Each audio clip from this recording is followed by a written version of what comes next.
a todos ustedes por permitirnos pues, venir a hablarles del segundo tema que más me gusta hablar en la vida. El primero es el ciclismo. La que se rió no sé qué se estaba imaginando. El segundo es hablar de seguros, de riesgos, de prevención. La compañía, fiel a su filosofía de estar cercanos a los clientes, de ser más que negociadores, ser asesores, reales asesores, apoyados en una tendencia mundial. En el mundo entero se impone en el tema de acompañamiento a los clientes de inversión, un acompañamiento mucho más integral. Selfinco Protección Patrimonial es una apuesta que hace la compañía por ampliar el espectro de atención a nuestros clientes, el espectro de asesoría. Voy a mostrarles una gráfica que ilustra lo que les quiero mostrar hoy o lo que quiero que hablemos hoy. La riqueza de nuestros clientes o la riqueza de las comunidades, y no nos da pena hablar de ello, la riqueza es esos dineros, esos recursos que producto de la operación de una empresa, de una familia o de una comunidad, producto de los aportes de la comunidad, del gobierno o de las diferentes orígenes o de las diferentes posibilidades que tiene, esa riqueza pues está compuesta por unos recursos o unas inversiones, lo que llamamos el patrimonio líquido, que es lo que hemos venido comentándoles la tarde de hoy, que Jorge hizo pues magistralmente. Esa inversión y todas las opciones que hay, pues la tendencia es en el mundo, como les decía, a no concentrar la operación allí o a no concentrar la asesoría de nuestros clientes en el simple hecho de gestionar o ayudar a gestionar los recursos que tenemos disponibles para inversión o para funcionamiento, sino que estamos yendo al tema de proteger o de gestionar los bienes. Y esto porque tiene una relación muy directa lo que le pueda suceder a cualquiera de esos bienes. Este es una gráfica de los diferentes bienes y podemos hablar de una persona o de una familia tradicional o de una comunidad. Está la vida de todas las personas que pertenecen o a la familia o a esa comunidad de la que estamos hablando. Está también la salud, están los vehículos, están las propiedades, los bienes raíces, están las industrias, hay industrias asociadas, ustedes en sus comunidades tienen industrias en la justa proporción, pero tienen colegios o universidades o algún tipo de desarrollo industrial o algún tipo de producción en algún nivel que genera una renta, una riqueza, pues que todos sabemos, afortunadamente en nuestra Iglesia Católica pues tiene unos fines pastorales y tiene unos fines sociales. Todos esos bienes que están atados al funcionamiento de una comunidad o de una familia, porque puede ser de una familia o de una persona, tienen o se ven sometidos todos los días al riesgo. Por eso la conferencia se llama El riesgo, una realidad diaria. Cuando la gente nos pregunta qué tipo de exposición o cómo estos bienes ponen en riesgo el tema de las inversiones que tenemos, esta gráfica clarifica lo que sucede. Cuando uno tiene esos bienes, tiene dos opciones: o transfiere el riesgo, se lo entrega a una compañía de seguros que lo administre ese riesgo, que se haga cargo de ese riesgo, o decide asumirlo, de tal forma que cualquier cosa que le suceda a estos bienes, para cubrir el deterioro o el detrimento económico que la materialización de ese riesgo genera, usted tiene que recurrir a esos recursos que tenía para inversión atados, muy seguramente a planes de futuro, a objetivos o a ideas que tenía para desarrollar. Cuando decide asumir el riesgo, quiere decir que cualquiera de estos eventos que le sucedan a cualquiera de estos bienes que tiene, pero los va a terminar pagando con sus propios recursos. Entonces, la solución inteligente toda la vida para ciertos riesgos, porque no todos los riesgos se deben transferir, hay riesgos que hay que asumir, pero dijéramos para los riesgos gruesos, la idea en el mundo y lo que se impone y lo que la gestión inteligente de recursos sugiere es transfiéralo. Transfiéralo es a cargo de un costo que resulta muchísimo menor que asumirlo la compañía se hace cargo de ese riesgo que usted está cediéndole. Aquí seguramente hay temas que no ponen en riesgo una comunidad, pero el riesgo, digamos, de la vida y el seguro de vida, que es, digamos, la piedra angular del sistema financiero mundial y donde se mueven, o alrededor del seguro que se mueven los grandes recursos y los grandes capitales, no es el seguro de vida per se, no es el seguro de vida que yo muero y le dejo a mis deudos un beneficio económico. El seguro de vida tiene muchísimo más allá, y van a encontrar ustedes la razón por la cual insistimos y lo tenemos como primero en la línea, dijéramos, de soporte y de acompañamiento a los clientes.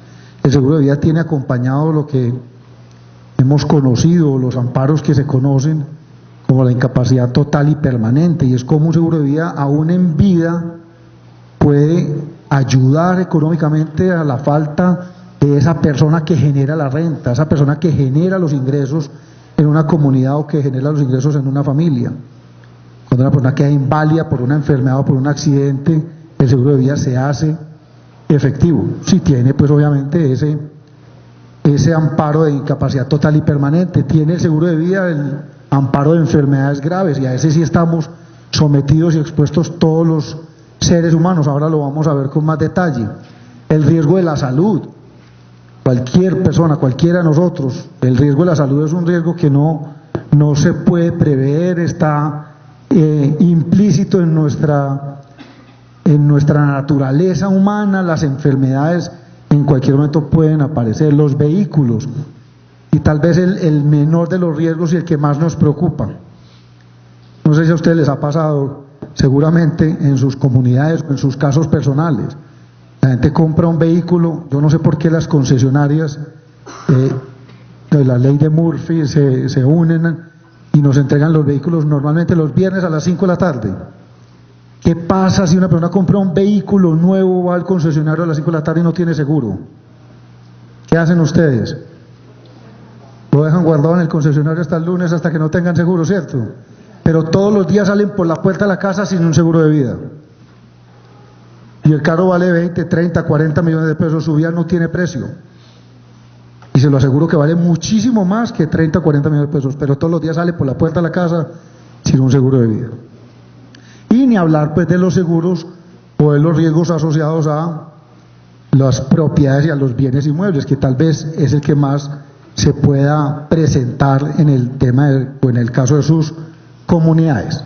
Esta foto, que es una foto un poco catastrófica, quienes sean de Medellín pueden reconocer tal vez algo, y si no les recuerdo. Esto es una urbanización en el poblado, en la Cola del Zorro.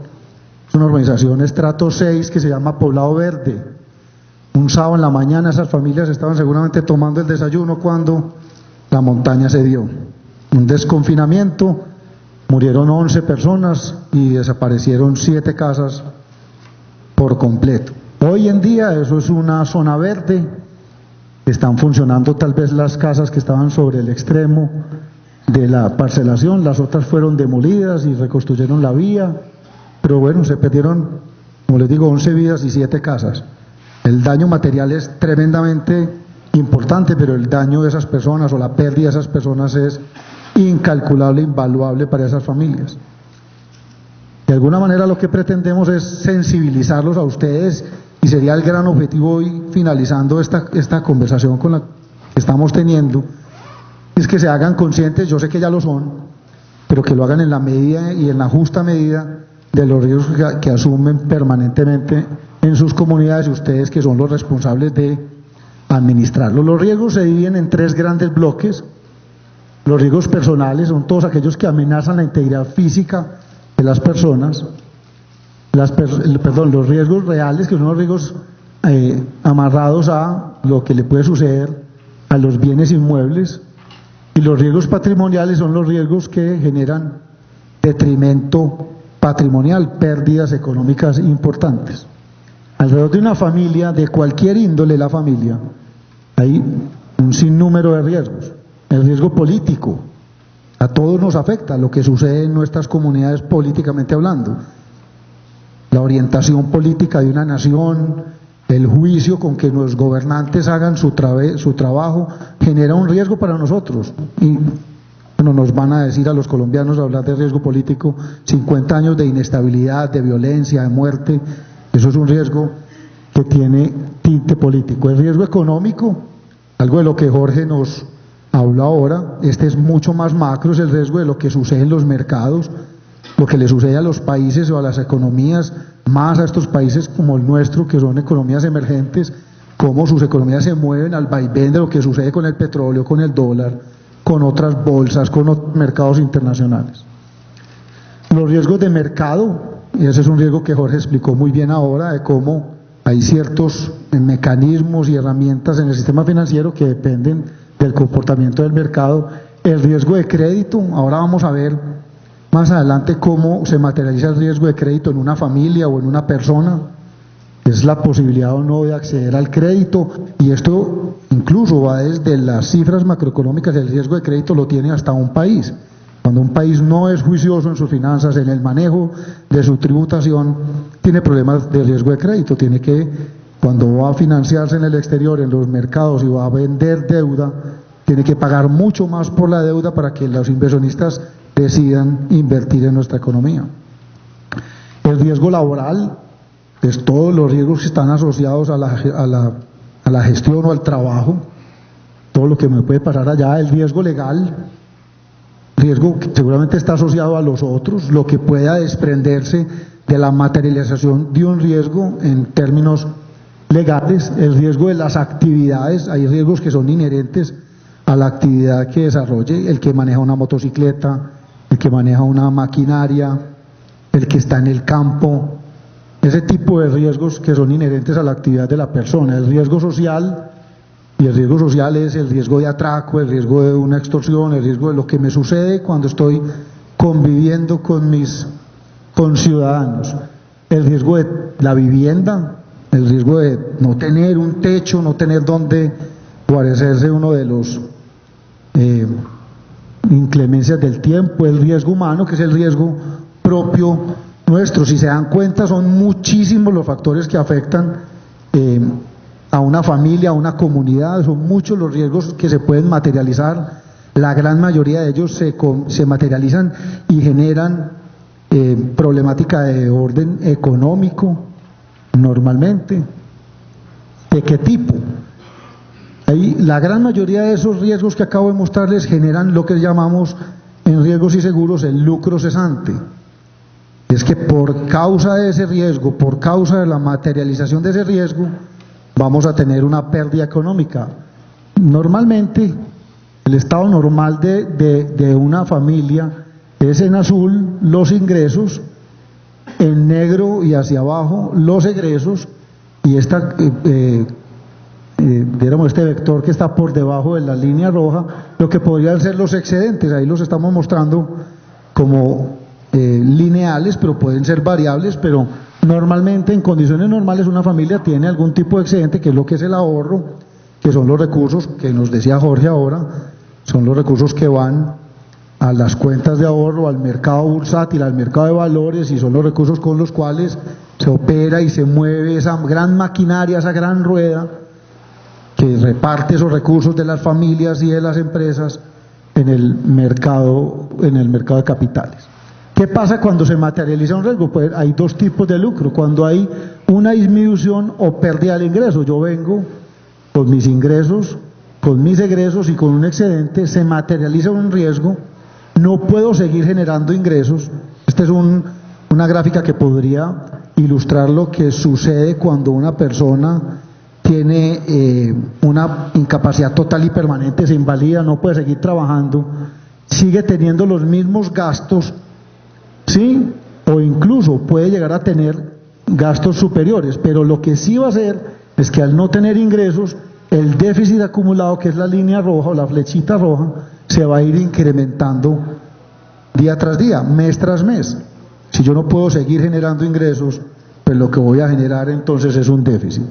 O puede suceder que se materializa el riesgo, yo puedo seguir teniendo los mismos ingresos, pero se me aumentan los gastos o los costos.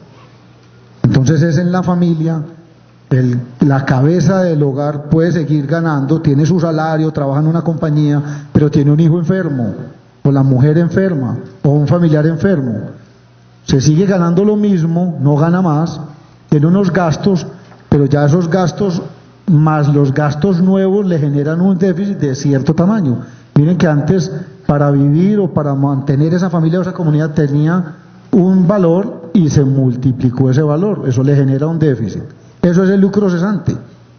Y eso sucede en la gran mayoría de los seguros o en la gran mayoría de los riesgos cuando se materializan.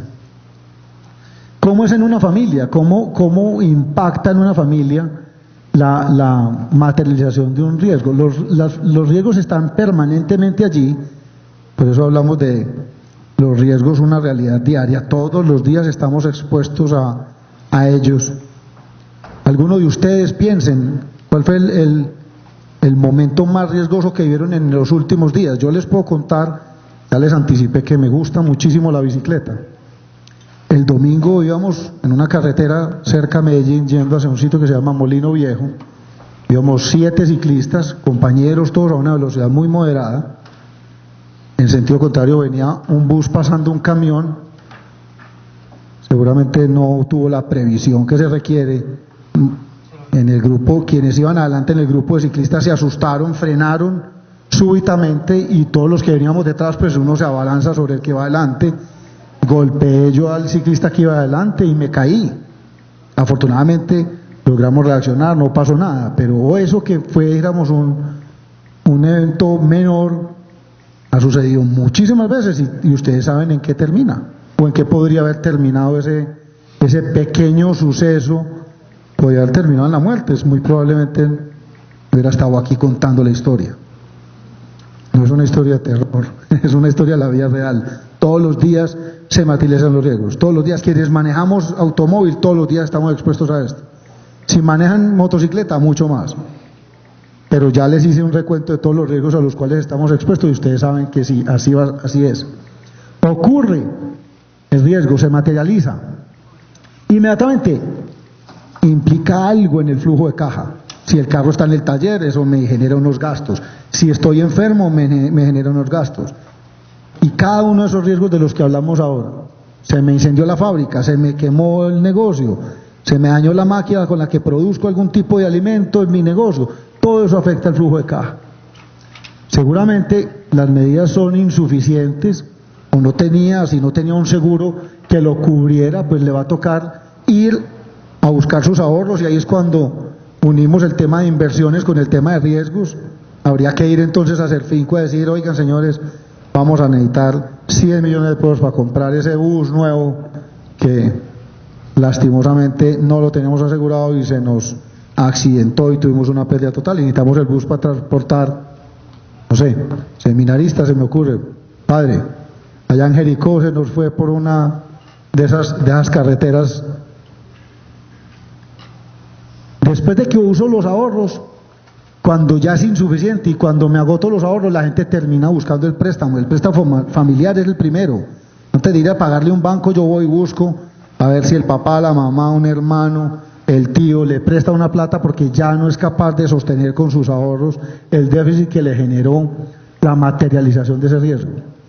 Y cuando se acaba el crédito familiar, que no es eterno porque no son bancos como los que Jorge nos contaba ahora, el crédito familiar es un crédito limitado. Cuando se nos acaba el crédito familiar, ¿qué toca hacer?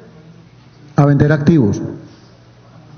Y estoy seguro que a todos y cada uno de ustedes les ha tocado el caso de alguna familia que tuvo que vender el carro primero y después el carro es insuficiente, hay que vender el apartamento. Y vivíamos en no sé dónde, en Cedrito, y ahora vivimos en otro lado, en Bogotá. O vivíamos en estrato 6 y nos bajamos a otro estrato. Siempre hay que hacer algún tipo de sacrificio cuando se materializan los riesgos y no hemos tenido la precaución de protegernos. ¿Qué podemos hacer para gestionar los riesgos, para prevenir, para controlar, para minimizar? Entonces hay 3 estrategias. Primero, el control. Uno puede controlar el riesgo haciendo o tomando medidas de prevención y de protección. Entonces se me ocurre una. ¿Quién tiene moto? ¿Quién de ustedes maneja moto? ¿Cuál es la medida por naturaleza del motociclista de protección? El casco. Es evidente. O sea, yo puedo tomar medidas de protección. Esa es una. Esa minimiza el riesgo de que producto de un accidente yo quede inválido o me muera o tenga un accidente, una enfermedad o unas consecuencias médicas que me generen unos gastos, unos costos elevados. ¿Qué se les ocurre en términos de prevención? La salud. O sea, la mejor manera o lo más conocido o lo que tal vez nos toca más a todos es hacer deporte, salir a caminar, hacer algún tipo de actividad física. ¿Por qué lo hacemos?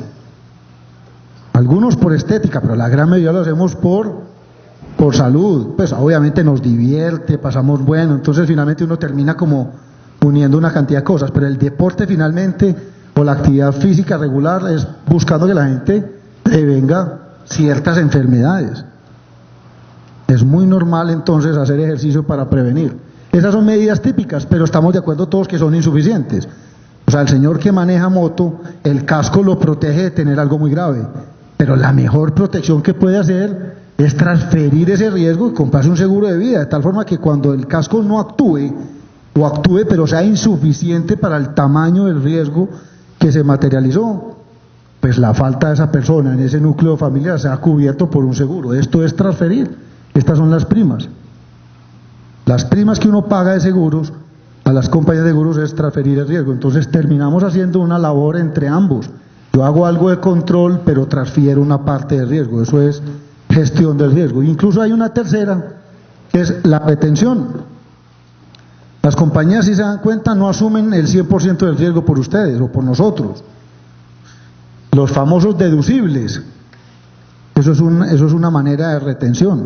O sea, yo de alguna manera, cuando compro un seguro de mi vehículo y me venden el 90% o me ponen un deducible del 10%, que es muy común, es que lo está haciendo responsable a usted la compañía de por lo menos el 10% de la responsabilidad de cuidar ese bien. El deducible tiene la idea de transferirle a usted por lo menos una parte de la responsabilidad de proteger el bien. ¿Sí? Eso funciona en salud con el copago, eso funciona en otros, como en el seguro del hogar o en las empresas, tienen deducibles los amparos que lo que pretenden es que ustedes o el dueño del riesgo lo cuide. Hay pérdidas que no están aseguradas y eso es una parte de retención. Las compañías, por cualquier circunstancia y dependiendo del ramo, hay cosas que deciden no asegurar, entonces nos toca asumir el riesgo. Y hay pérdidas no asegurables, o sea que no solo no estaba asegurado, sino que cuando se presente la pérdida, esa pérdida no va a estar cubierta. Se me ocurre una. En una empresa, en producción, se daña una máquina. Al dañarse la máquina no podemos producir el pan que vendemos en las panaderías del pueblo. Las panaderías se quedan sin el pan, entonces toda la cadena perdió ingresos, comenzando por la fábrica, y mucho más si la cadena es mía, dijéramos. Si yo produzco el pan y tengo la panadería y no tengo cómo producir, pues la pérdida asociada en esa cadena toda será el dueño de la panadería. El lucro cesante que generó ese negocio se lo empiezan a pagar después de cierto tiempo. Entonces el lucro cesante normalmente funciona a partir del tercer día. ¿Por qué? Porque en los primeros 3 días es cuando un daño de ese estilo o de ese tipo se puede solucionar. Entonces las compañías ahí no entran, usted está asumiendo esos 3 primeros días. Pero a partir del tercer día, si sigue mala la máquina, no se consigue, hay que traer un repuesto de no sé dónde, o importar la máquina nuevamente, o comprar la máquina en Bogotá, despacharla, instalarla, ponerla a funcionar, y se fueron más de 3 días, todo el tiempo que usted dejó de producir, el lucro cesante contratado con esa compañía, que se contrata a unos valores acorde con la actividad, le cubre la pérdida de valor en ventas, le cubre la utilidad que dejó de percibir. Esta es una conferencia muy corta, muy concisa, que lo que pretende es a todos ustedes, responsables de las áreas administrativas, financieras, contables, de estas comunidades con las que trabajan, pues sensibilizarlos alrededor de el tema del riesgo, invitarlos a que revisen cuáles son los riesgos asociados a su actividad, a los bienes que tienen. Yo estaba oyendo esta mañana en la conferencia sobre todo el tema de la reforma tributaria, las nuevas normas y las nuevas políticas en el tema contable,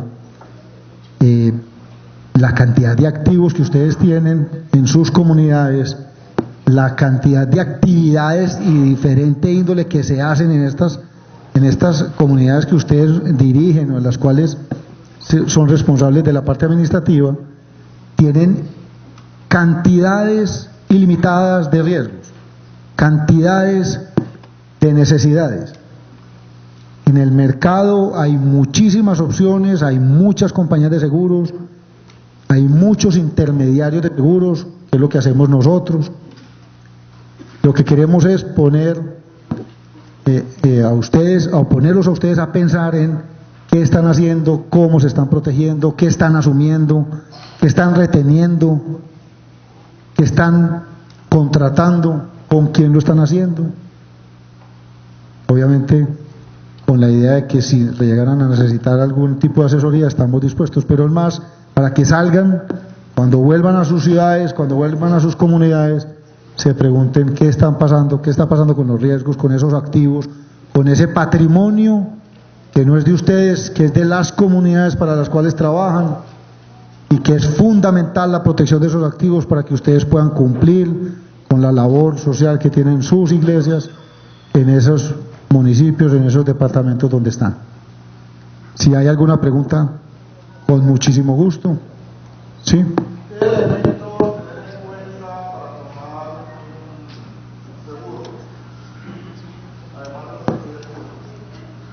Bueno, la verdad es que ¿qué elementos hay que tomar en cuenta para tomar un seguro? Es la pregunta. Es un sinnúmero de elementos dependiendo del riesgo particular. Si hiciéramos, voy a hacer el ejercicio con una persona y lo extrapolamos o lo llevamos al caso de una comunidad o de una familia o de una empresa. Nosotros como personas tenemos una serie de actividades. Las preguntas que me tengo que hacer es: ¿yo a qué riesgos estoy expuesto de esos que mencioné ahorita? Cuando un riesgo de esos se materialice, ¿cuál podría ser la pérdida probable? O sea, ¿qué podría pasar si yo me accidento en el carro? ¿Qué podría pasar si yo me muero? ¿Qué podría pasar si yo me invalido? ¿Qué podría pasar si yo me enfermo? ¿Qué podría pasar si yo... todo lo que me pudiera suceder a mí como persona? Riesgos sociales. Es un trabajo bonito, por eso les decía, es el segundo tema del cual más me gusta hablar, de problemas y de soluciones, que eso es lo interesante en el tema de seguros, es que uno ve problemas, pero ve oportunidades definitivamente.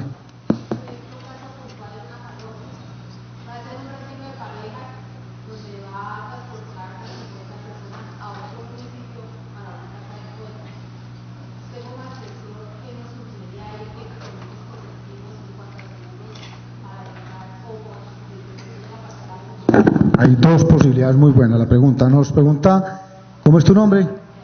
Beatriz nos pregunta qué pasa si en una comunidad, en un fin de semana, van a hacer un encuentro de parejas y montan la gente en un bus, lo transportan a un sitio campestre seguramente, una casa de encuentros, y están allá. Se me ocurren una cantidad, pero dos relacionados con el transporte. O sea, el solo hecho de montar la gente en un bus y llevarla y hacer un trayecto, ya hay un riesgo. Y es el riesgo más grande, están todos los riesgos juntos. Ya sabemos qué pasa, un accidente en un bus de estos, lo que puede suceder.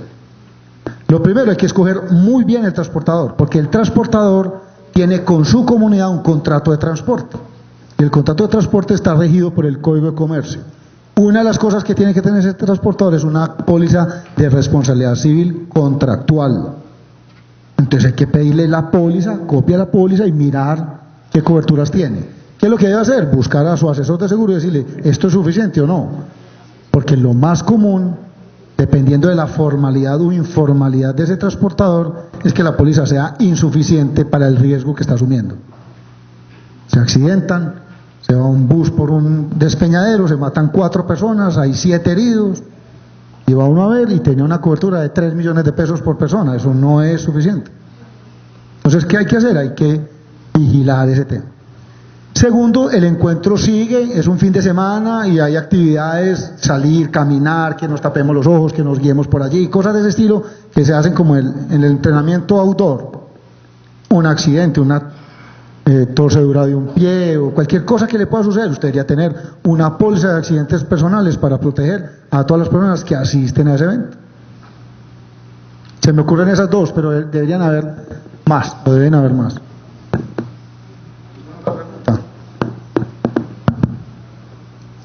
Bueno, monseñor, muchas gracias a ustedes por estos 20 cortos minutos. Me hubiera gustado hablarles más. Espero que queden sensibilizados con el tema de riesgos.